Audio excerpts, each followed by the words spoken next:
Ice. Visit doggeryice.com or call 727-350-1073. This is the radio program Spectrum 360. This is Mark Skogman and TK Weeks, host of Spectrum 360 on the 6 stations of the Tantalk Radio Network.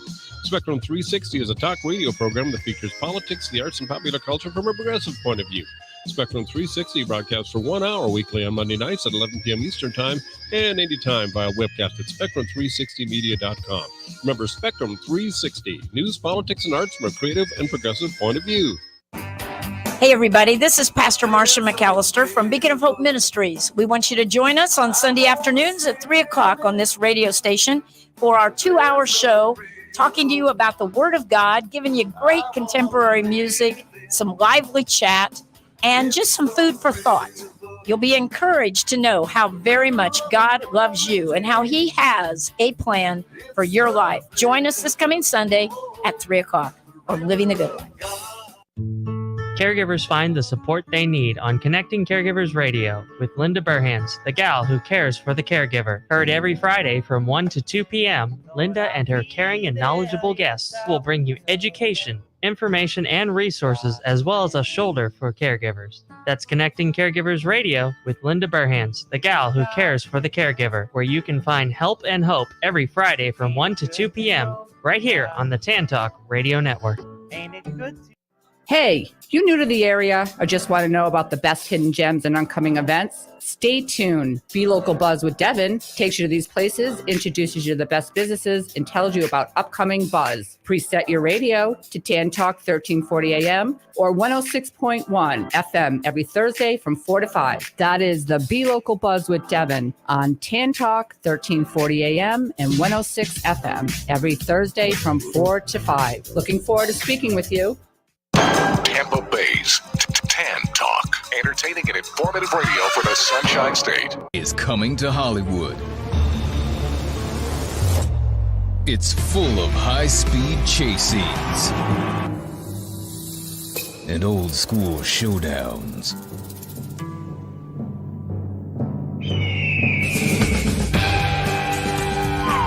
It's packed with suspense and a whole lot of heists.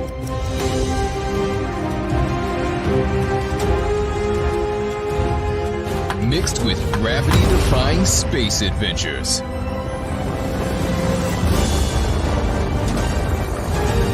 There might even be a few superheroes. MLB All-Star Week, live from Los Angeles.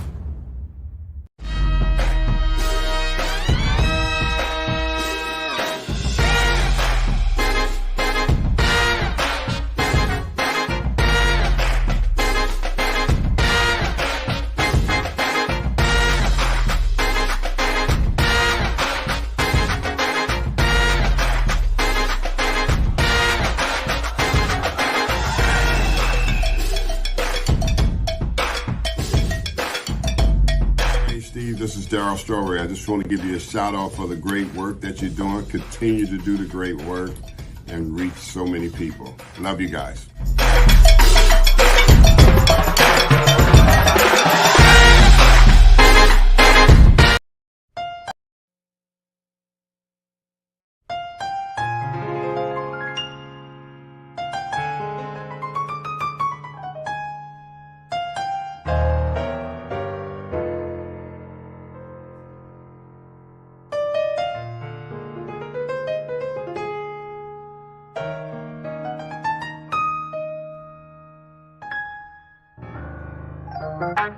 Reach out, oh, with Ray and Steve. Reach out, with Ray and Steve.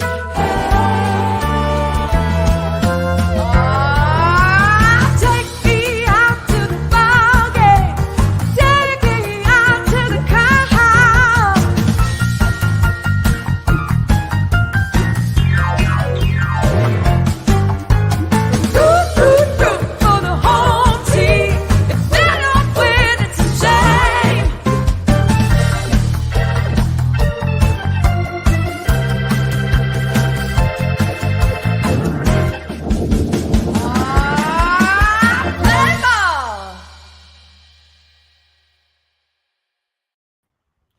Hi, everybody. And to quote the great Vince Scully, a very pleasant good evening to you wherever you may be. Welcome to Reach Out with Ray and Steve. And of course, if you've been watching us at all, you know that this is the show where East meets West, where the Yankees meet the Dodgers, and where baseball meets music, and we all come together for a community. All right, everybody, let's bring in our host. Now, I know that Steve is back there, but I think Ray is off playing hooky. Are you there, Steve? I'm here, Robbie. I'm here. I don't know where Ray is. I think he's on some baseball field in New York somewhere. Yeah. Well, I know the Yankees are not playing today. No, not the Yankees, but the Munson disciples are. And yes, as you know Ray, and you know Ray well, he's always giving back. He's teaching our youth and keeping those kids and those collegians right now off the streets and playing baseball on a high level. And their team is like over 700% winning percentage. They're doing well. Wow, that's almost like the Dodgers and the Yankees. Almost like the Dodgers. Well, almost like the Dodgers and Yankees. We're going to get to that in a minute, but we want to say hello to Florida, Tan Talk Network. Thank you for everybody listening in Clearwater, Tampa Bay, and St. Petersburg. AM 1340, AM 1350, AM 1400, FM 106.1, and FM 104.3, TanTalkNetwork.com. I want to thank Bobby behind the glass in Florida, in Clearwater, and Carmine behind the scenes in New York. And I'm actually in Yankee Stadium, or you got something looking like Yankee Stadium. But if you want to join in, 727-441-3000. That's 727-441-3000. And Robbie, you said where East meets West, the Yankees meet the Dodgers, but the American League met the National League last night, didn't they, in Los Angeles? Yeah, you know, that all-star game, which happened in Los Angeles the first time since 1980, which is surprising. 42 years since it's been in the great temple of baseball, Dodger Stadium out here. But you know what? It's interesting that the American League has won 9 in a row. I mean, it's a bizarre thing, and I don't think you could really attribute it to anything. I mean, there are great players on both sides, and I know that the players are trying, although at the same time it is an exhibition. I think at that probably Dusty Baker was throwing the game or something. He was cheating, I think. Did they have any Houston players on there? That's what it was. Yeah. No, there we go. There's your answer. They're always looking for an out with those Dodgers. But you know what? It was a good game. I mean, my favorite part was when they announced the players before the game, when they line up on the field, and it's always a thrill. And to see all those all-stars line up, and they were into it. The home run contest went well on Monday night too. And you know what? And as a lot of the baseball pundits have been saying, Juan Soto, who won that, and they were saying it was an audition on the Field of Dreams, the Dodger Stadium, that he was playing. He was hitting all those home runs to audition for the Dodgers because, as you know, do you know that he turned down a $440 million contract? That's almost as much as Ray Negron makes. I know, but you know what? Ray would never turn that down. I know. But you know what? I mean, he was not auditioning for the Dodgers. He was auditioning for the Yankees. I mean, I don't know what you read or the storyline. You just tweak it a little bit, and you know. No, you see it from the East Coast perspective, and I see it from the West Coast I guess that's what it's all about. But it was a good game, 3-2. I mean, but you know what? This was what happened. A Yankee got the MVP, Giancarlo Stanton. And he did. You know what? He's an LA boy too, so it would have been great to have him out here as well. That's right. Oh yeah. Well, okay, you want him too. Okay, maybe next year you'll get him too. But he won the MVP. He had a game-tying home run early in the game off a Dodger pitcher. Let's check it out. That ball is hammered to left center field. Goodbye. 2-run shot. Tie game. Right up to where he used to sit as a kid coming to games here at Dodger Stadium. And it's going to be exactly what I just said. We're going to see. That was a blast. You know what? I was at a game one time when Stanton was with Miami, where Stanton actually hit it out of the stadium, and only I think 4 or 5 people have ever done that in the history of Dodger Stadium. Wow. But that guy can hit, and he grew up as a Dodger fan, sitting out in left field, and he hit it out in left field where he used to sit as a kid. It was a great storyline, and he is a great hitter for the Yankees. Yeah, but Robbie, I mean, you're a Dodger fan through and through, but when you go to the Dodger games now, do you still get that thrill of going into the stadium? Because they're one of those stadiums that it's classic, it's historical. When you see it, it should be on everybody's bucket list. I do. I actually do. And I've been going there since I moved to town here in 76. And it has one thing the Dodgers have. It is the third oldest stadium in baseball. Right. After Wrigley and Boston. I don't know which is first. I think Fenway, Wrigley, and Boston, then LA. But if you look at it, it does not look like an old stadium, does it? I mean, they have done an amazing job, and they've really refurbished it in a great ways. The stadium is a lot better than it used to even be because they've added all this Dodger history all over the place. They've got it where you can walk all around the field. Now they've got so many great things. So if anybody is close to LA and you're a baseball fan, you owe it to yourself to come out to see the field that the stadium that Tommy Lasorda built or whatever. That's right. But at the end of this show, we have a little video how Dodger Stadium came to be. So our young viewers, we're going to check it out at the very end of the show. But in case you got popcorn, you had to go to the bathroom after Stanton hit that home run, a guy from Minnesota, back-to-back and belly-to-belly. Let's check it out. Lead the Twins to the postseason. He turns on a ball and hits it a mile. Byron Buxton puts the AL in front. 2 mammoth home runs. Stanton and now Buxton.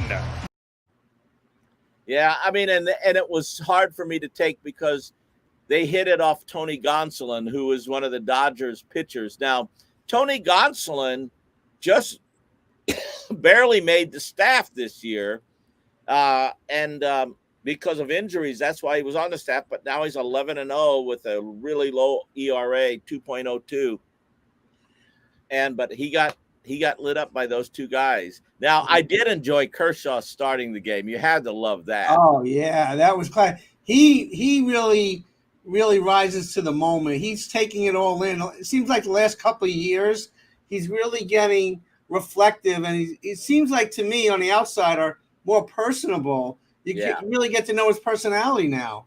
Yeah, you're absolutely right. He always was so focused. But now that he's a dad, he's got two or three kids, I can't remember. And he's towards the end of his career, although he's still only, I think, 34. So he is very reflective and more so and really talks about taking it all in. As a matter of fact, there was an amazing moment when he met up with a young fan. Maybe this is a good time to talk about that. Yeah, why don't you lead us into that? Well, if I can get through this cough all of a sudden. But Clayton Kershaw at one of the pre-All-Star game press conferences, a young fan, a 10-year-old boy, came up to him at the end of the press conference, and he had somehow gotten a press pass because he has an Instagram thing, and he told the story of his now deceased grandfather who loved Clayton Kershaw and Vin Scully, and he was there to check off one of the bucket list things of his grandfather to meet Clayton Kershaw. And it was probably the most heartfelt moment of anything that surrounded the All-Star game. And we have a little clip of this, and it's just fantastic. So this is, well, we'll talk about it in a minute. Check this clip out. Special. So I'm Blake Rice. I'm from Denver, Colorado, and I want to tell you a quick little story. Okay. So my grandpa loved you. He watched the 1988 series, and he wanted to meet you and Vin Scully one day. So this moment is important to me because I'm meeting you for him. Oh wow. And okay. He was from Redondo Beach, and a little while ago, some years ago, he died from brain cancer. And oh my gosh. Oh, come here, dude. Great to meet you. Oh, great to meet you. Thanks for telling me. That took a lot of courage to tell me that, so I appreciate that. It was great to meet you. Granddad sounded like an awesome guy. Yeah? Okay, good. All right. Thanks for coming up. That took a lot of courage, man. That was awesome. Thanks, buddy. Thank you for Yeah, your time. absolutely. Thanks for coming. All right. Is there a, do you have a parent here or anything? Oh, yeah.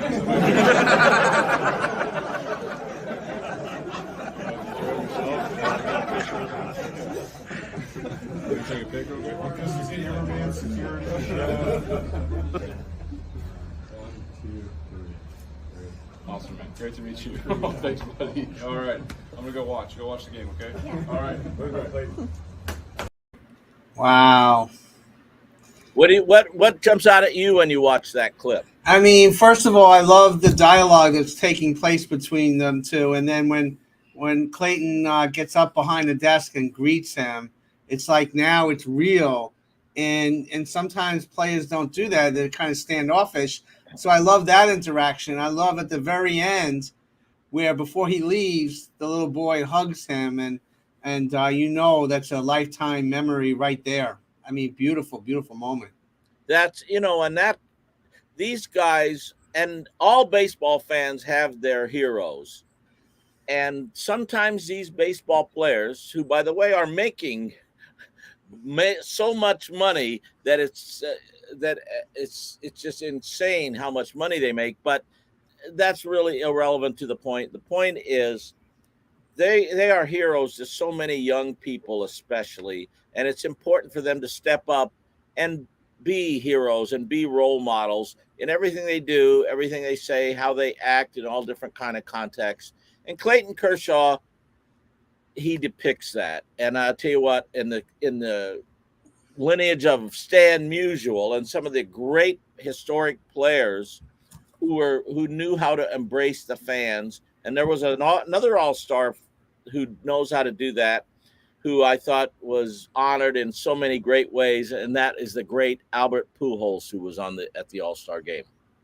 Yeah, that was great to see him there, and Miguel Cabrera. I mean, two representatives of baseball. Yes. And I think that's what we have to be reminded of, the human interaction between the players and the fans, because as a young kid, I grew up in foster homes, and right. I didn't really have parents to role model from. So baseball and music from a distance became my friends, and you looked up to these people. And when you they take you through some difficult times sometimes, like the music of Frankie Valli and the games and the events and the playoffs from the 70s and 80s, they really can take young people to another level and remove them from some personal heartache at times. And when I saw that unfold in that little video clip, it's a lifetime memory that little boy will cherish forever. No doubt about it. And it's important that all people who are in the public eye, who take that to heart and know how to embrace young people, especially, but all fans. Right. And that's what I love about you too, Robbie. I mean, after every show, you come out to the crowd, Frankie Valli show, and you're greeting people that you know, but you're also making and meeting new people as you go along, and those people know people, and that's something you remember. Sometimes you'll remember little bits and pieces of the show, but you're going to remember the contact that you had, the human interaction that you had with the athlete or the performer or whoever you're going to see watch, and that doesn't happen all the time. That is a special moment for those people, and it's important to understand that. Another special moment that we all have, and as you talked about, you become friends with the music that you listen to or the baseball players that you watch, is the announcers in all of those games become the friends, right, and acquaintances, and become almost just very close in your life, because you're listening to those people announce those games. And the Dodger announcer was the guy there, by the way. His name is Joe Davis, and talk about big feet, big shoes to fill, and he's filling the shoes, or he's following Vin Scully in the booth there, but Right. he's a great announcer, and he becomes friends to the fans, and you develop this relationship with baseball announcers. Well, yeah, it's funny. I had an Uncle Rich. He was a Yankee fan, and my grandfather was a Met fan. But my Uncle Rich was 6'10", 6'7". He squeezed my hand so hard. He said, "What team do you like?" I said, "The Yankees." That's how I became a Yankee fan. But when he passed away, my Aunt Rita kept listening to the Yankee games on the radio, Phil Rizzuto and Bill White and Frank Messer, because they were like friends. I mean, they comforted her, and she just listened to the radio and just listened to the games and their voices because they become a part of you. And, and exactly what you were saying. And I've talked about this. Our friend Marty Brenneman, he was the voice of the Reds for decades, and I've talked this about him, and because it almost becomes like one of your best friends because you listen to them for hours at a time, so it's an amazing thing. Another big moment, by the way, not to move left here, is when they all shouted out to Rachel Robinson on her 100th birthday. Yes.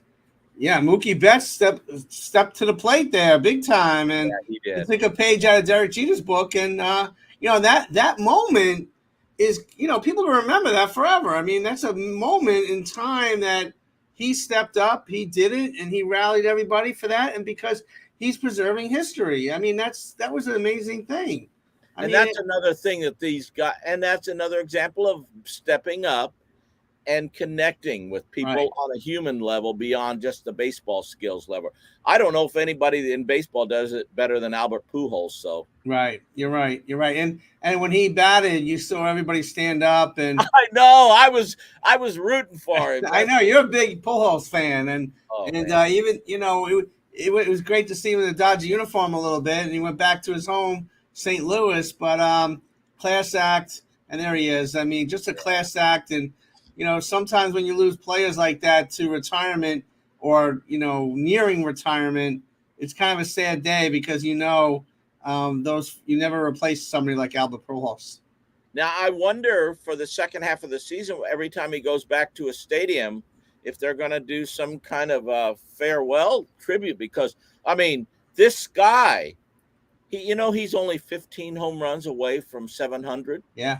And, there's only, and if you discount the steroids guys, it's only Babe Ruth and Hank Aaron that have reached 700. Right.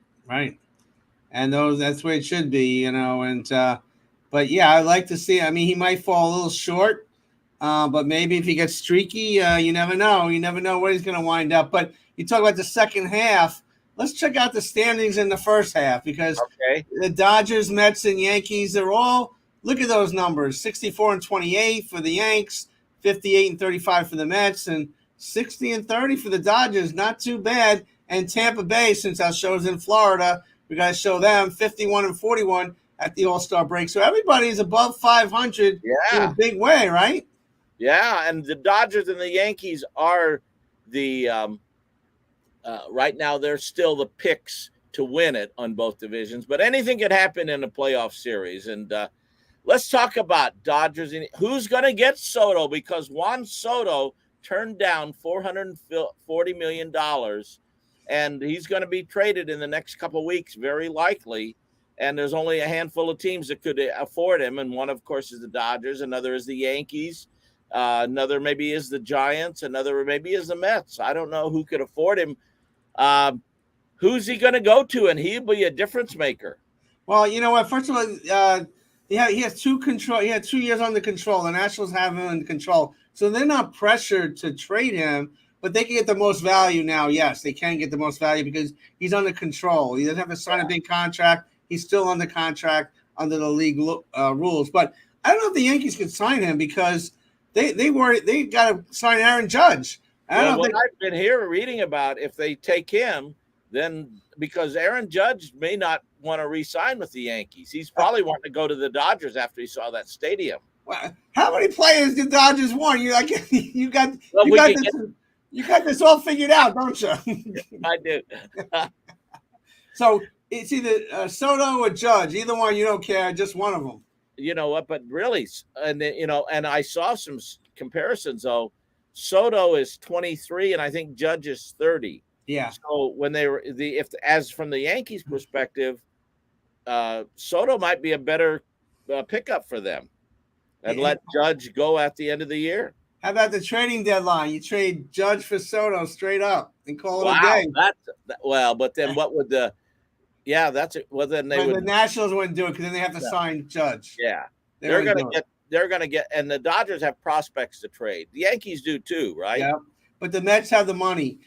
Steve Cohen, he's in it. He's in it for real.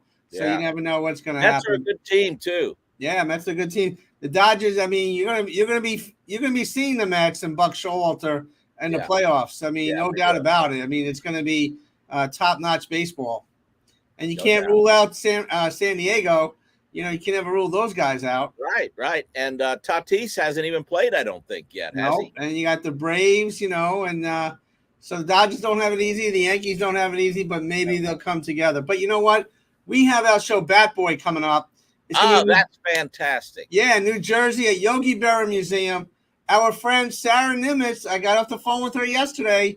She's not going to act in it, but she's going to sing a couple of numbers. Well, you know what? That's a great coup and she's doing a residency in New York this month, I think. Today's her first day in New York. She landed in New York on Monday. Tonight is her first night. She's probably doing it right now. Wow, that's exciting. So anybody that's in the New York area needs to go out and see the incomparable Sarah Nimitz at Al Coro restaurant, nightclub, whatever it is, from July 20th to August 13th. Yeah, and you know what? She's real. She called me yesterday, and we had a conversation like 15 minutes, and she's like you. I mean, when you guys did that collaboration during the pandemic and the work that you do, I mean, because you guys do our promo, our intro, and you just see the incredible talent. And then she comes. She's a Christian. She's a hard worker. She's so musically talented, but she's really down to earth, and that's what I love about both of you. I mean, to have a conversation with her last night, and to say that she's there on Monday and she's excited about being part of it, and I know Ray is too. Yeah, and Bat Boy is such a great show. It's a great story, and it's always there for a great cause. That's right. We're going to be giving it back, and we also have Chris Milo going to be the young performer out of New York. He'll be performing there. We have a couple of surprise guests that will be there. It'll be a night to remember. Sarah, it's July 25th. It's my birthday, so it can't be that bad. Wow. Are you going to be 29 again? It's 29 again. There we go. And, before we get going here, we actually have our first guest. Before we bring let's bring Rick Cerrone on right now because he's on the line, and he's been a Yankee player. He's been played for so many teams. Oh, yeah. Let's bring Rick Cerrone on. And, Rick, you've been one of my biggest – how we doing? Athletes I looked up to back in the day. How you doing, Rick? I'm doing great. I'm down here in Spring Lake looking at the ocean. Life is tough. Life is tough. So tough. Meet Robbie Robinson. Robbie is the musical director of Frankie Valli and one of the greatest keyboardists for over 44 years. And Ray is coaching a baseball team here in New York, so he might join us. But, Rick, we want to thank you for joining us tonight. Thank you, guys. As far as Frankie Valli, my father worked with his uncle at the post office, Freddie Castelluccio. Is that right? Wow. Castelluccio is his real name. Right. Yeah, I have when you grow up in Newark and you're Italian, everybody's related. You're probably related to Joe DiMaggio too, aren't you, Rick? Well, we would love to admit that, but I can't. Right. So, Rick, I mean, you've been an outstanding athlete, baseball player in the 80s and had won so many teams. But when you came to the Yankees in 1980, after the tragic loss of Thurman Munson, August 2nd, 1979, how'd that hit you back then? Well, I really didn't know Thurman that well. I just played against him when I was with the Blue Jays and Cleveland before that. I always liked the way he played. He was a hell of a competitor. I always looked at it another way, that if the players that were there in August and September, and I guess it was Jerry Narron and Brad Golden and a couple other guys. If they had done their job, they wouldn't have needed to trade for me. So I was lucky to get traded that November, and I loved my time with the Yankees, especially I grew up as a Yankee fan. Did you feel a lot of pressure playing in 1980 specifically because of that tragedy? No, like I said, I could never. You could never replace Thurman Munson. But with Dick Hauser as the manager, he made me feel welcome. The veteran players knew that they could count on me, and they took me under their wing. Lou Piniella, Bobby Mercer, Bucky Dent, Nettles. They all greeted me well, and I wound up playing almost 150 games that year. Yeah, you had one of your greatest years that year. I mean, RBIs were up, home runs, your average on base percentage, and defensively you were gunning people out on a high percentage too. So Yankee fans were really happy back in the 80s, and we had struggles back then. We didn't have too much pitching, but you were there. You kind of took it on as a catcher, and you stepped right in there.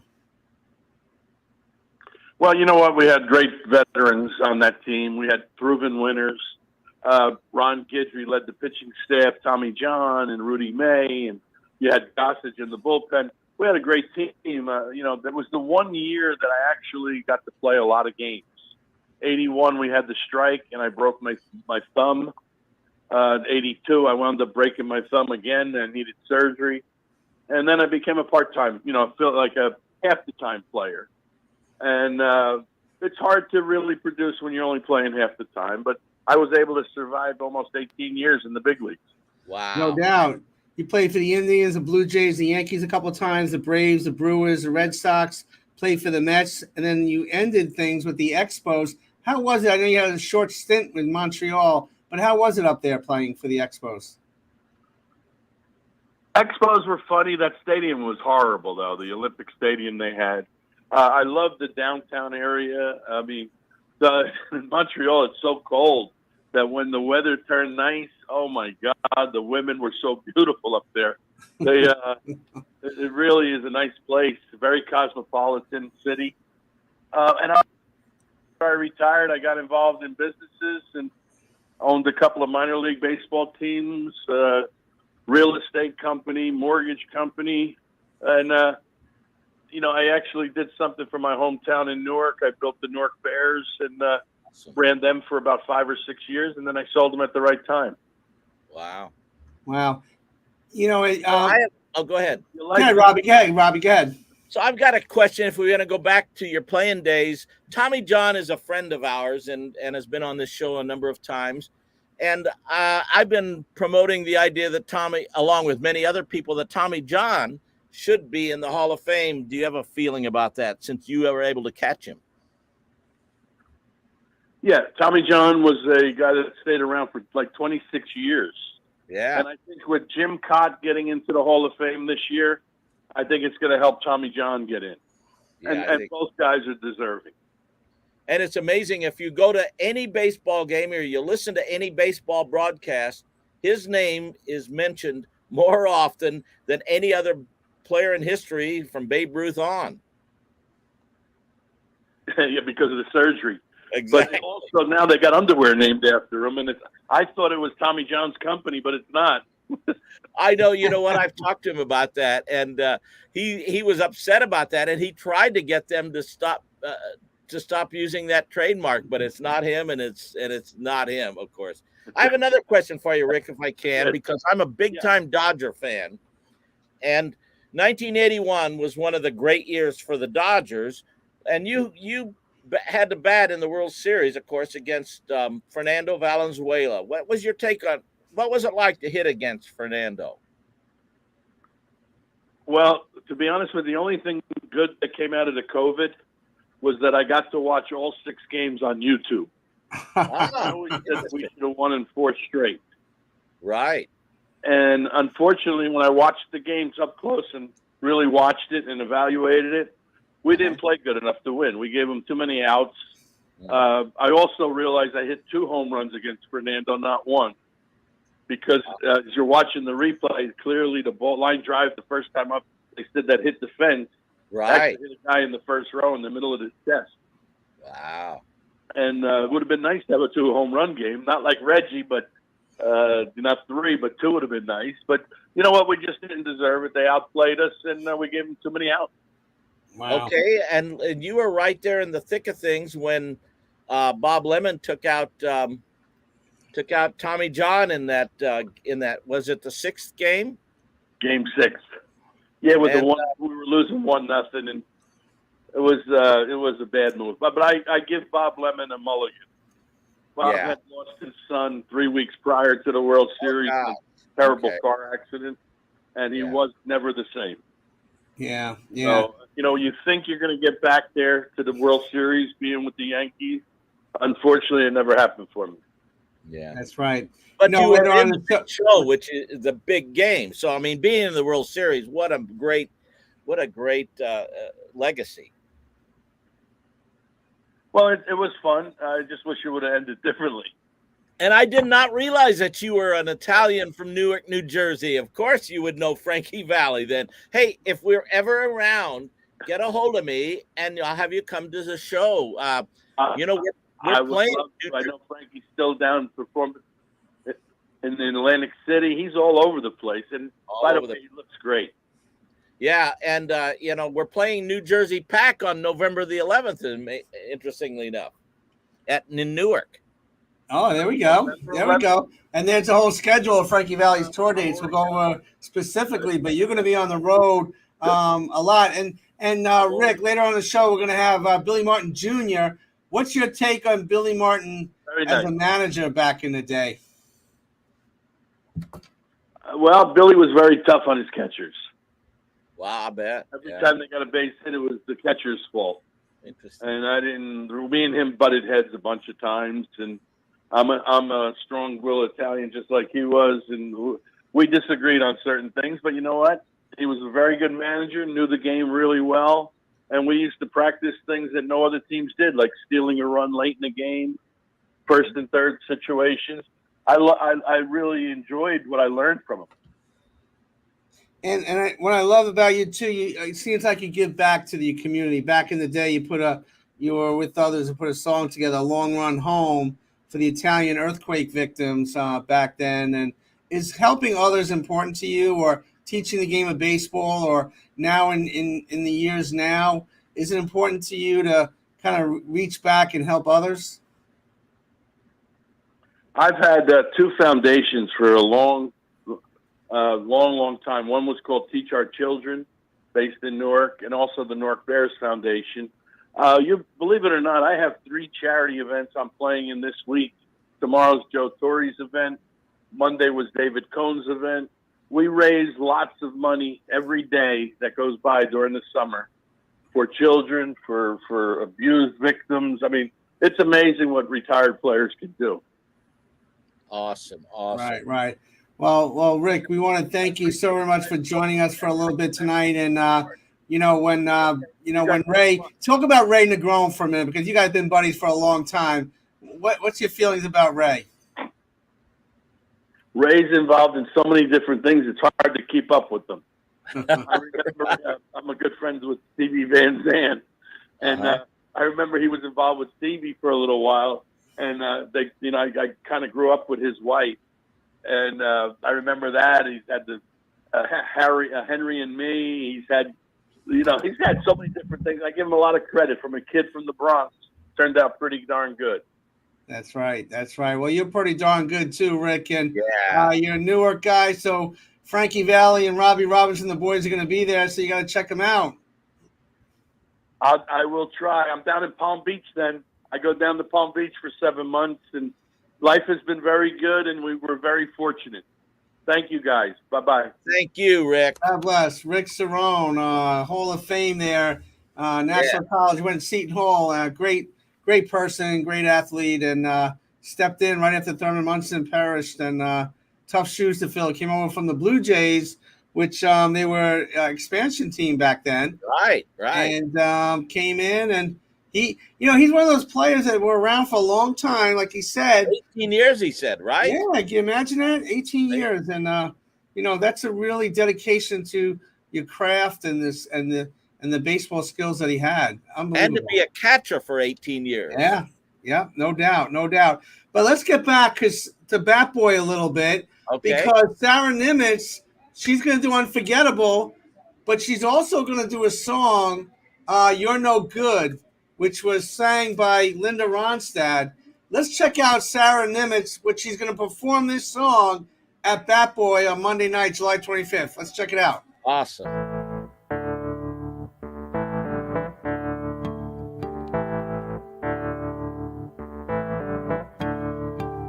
Feeling better now that we're through. Feeling better 'cause I'm over you. I learned my lesson, it left a scar.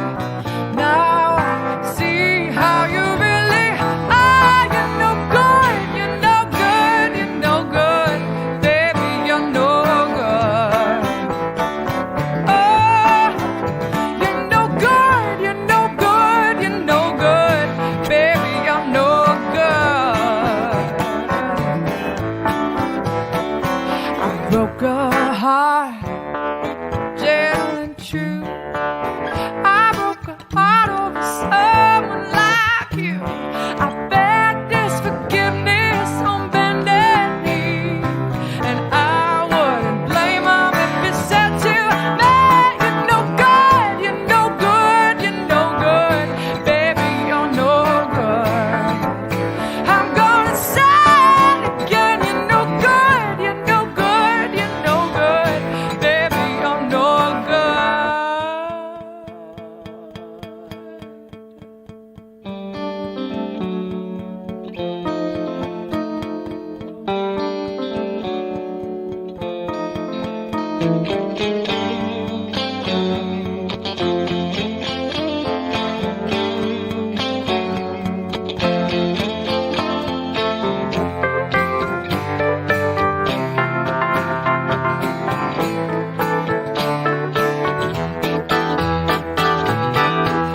I'm telling you, baby, I'm going away.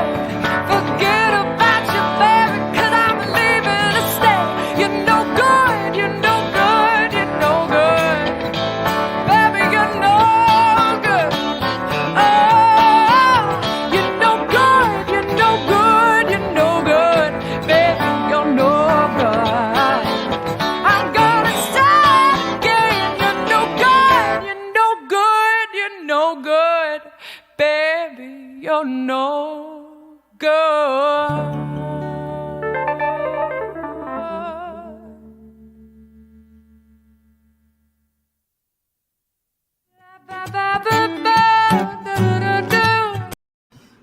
Cool, Wow. cool. Yeah. Unbelievable. She's got that soulful sound, you know? She's going to do that in Bat Boy on Monday then, huh? Yeah, the opening scene is pretty dramatic, and she's going to end that opening scene with that song. Wow, that's great. But I'll give another little plug too, is that October 7th and October 8th in my hometown of Litchfield, Illinois, we are doing a Robinson Brothers Homecoming 3. This will be our third homecoming concert to promote the St. Francis Hospital as a charity event for the St. Francis Hospital there in Litchfield, Illinois. And Sarah Nimitz is going to be in the cast of amazing stars that we're going to have in the show.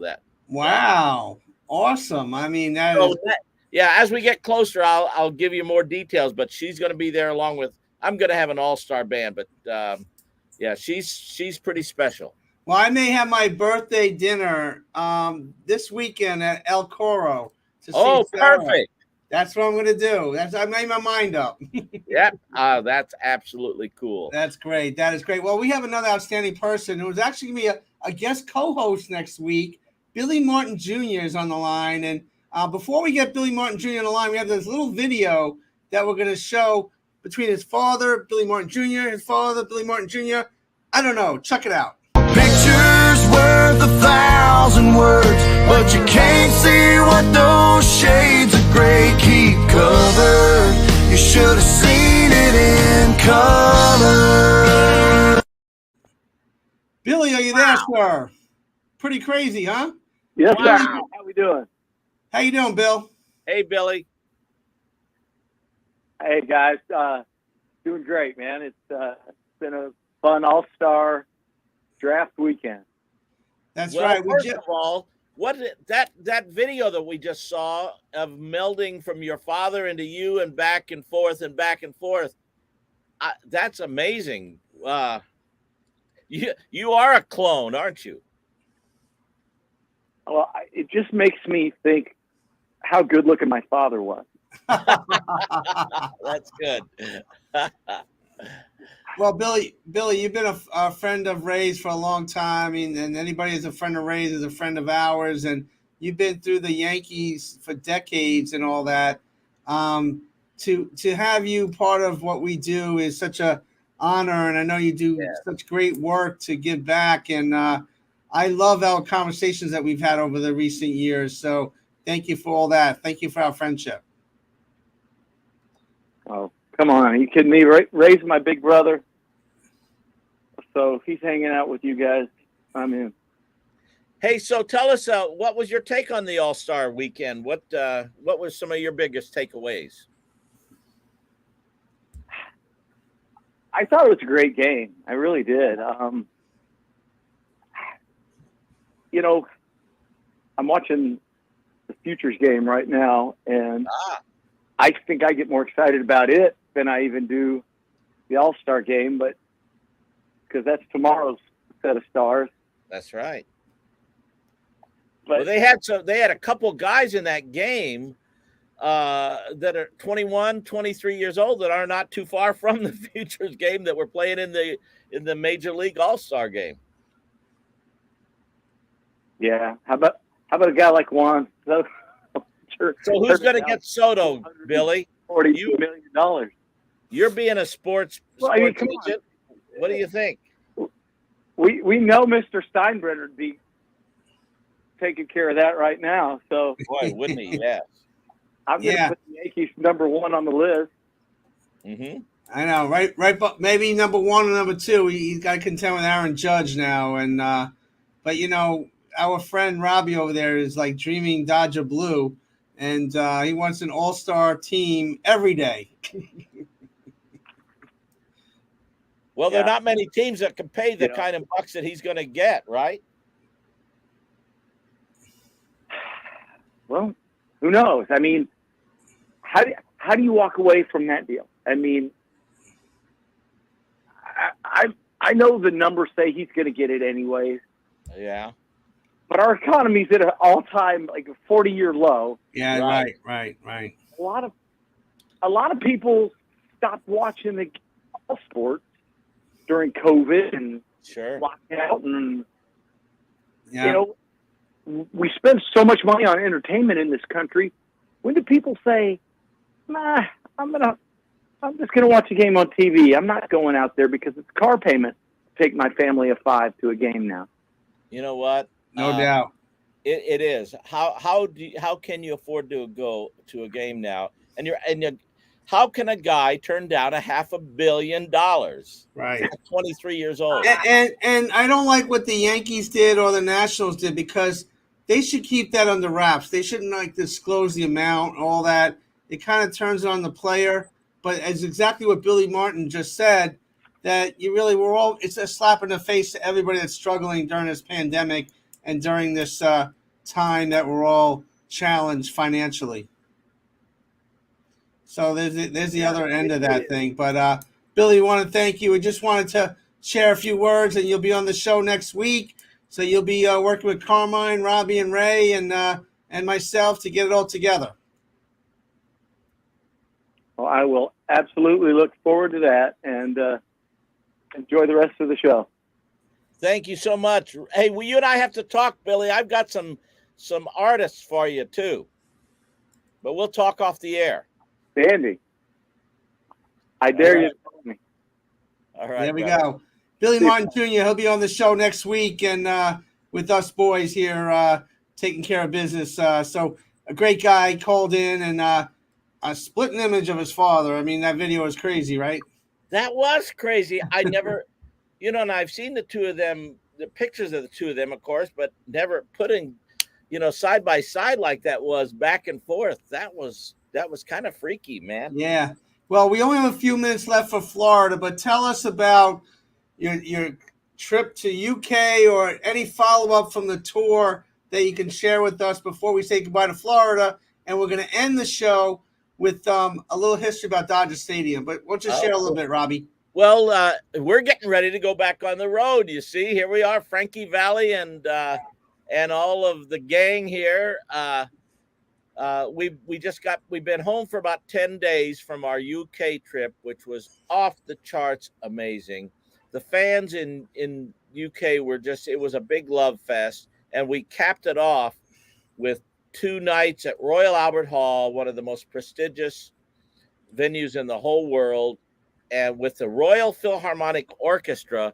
Well, you know what? I've got a great clip of that, and the clip is it's a picture's worth 1,000 words. So let's see. I can't wait. Let's check it out.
Oh, what a night. Yeah. That is so cool. Oh, WPAN, Clearwater. Good night, Florida. We have a few more minutes left on the video here. So I was Ray in the crowd there. I could have sworn I heard his voice. There were people who were singing as bad as Ray. How about that? That's right. I said, well, we have to say goodnight. Let's check out a little history about Dodger Stadium. Robbie, we'll see you down the road next week. See you good. See you next Love week. You, man. Love you, brother. See ya. All right, brother.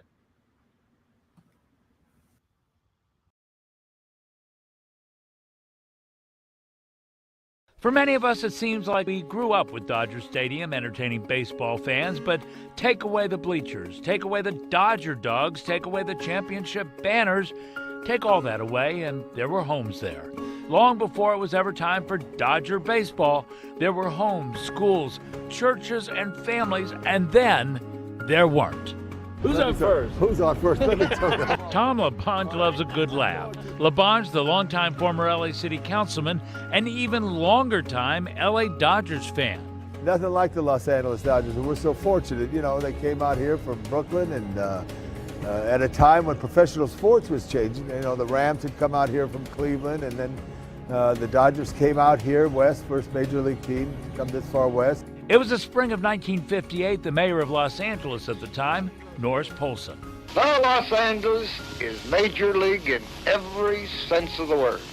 I'm certain that our citizens join me in expressing appreciation to Walter O'Malley for his show of confidence in Los Angeles and its future. Are you a Dodger fan? Not particularly. Before there was Dodger Stadium, there was Chavez Ravine. That's where Carol Hackus grew up. When Carol was just 9, her family's property and others like Eddie Santillan were taken by eminent domain. At the time, the plan was to build a big new public housing project. This was a watering hole right where we're at right now. There were 3 neighborhoods here that had homes, a church, a school, and a lot of anger over the idea of a developer snatching up property. Neighborhood women who lived in the area protested with a sit-in at City Hall. But at the height of McCarthyism, the housing project hit a snag when the developer of the project refused to answer if he was a communist when asked by the House Un-American Activities Committee. The project may have been dead, but the damage was already done. For Hackus and others, their homes, the school, the church, and other buildings had already been taken, and homeowners like Santillan's family had to leave. They got evicted. They were offered, I believe, I think it was like $7,000 or something like that. It was horrible. It really was awful. I mean, it's like everybody, there were tears and we had gone through so much in order to survive. Like most of those residents came over in the teens and 20s, and then they had to survive the Depression.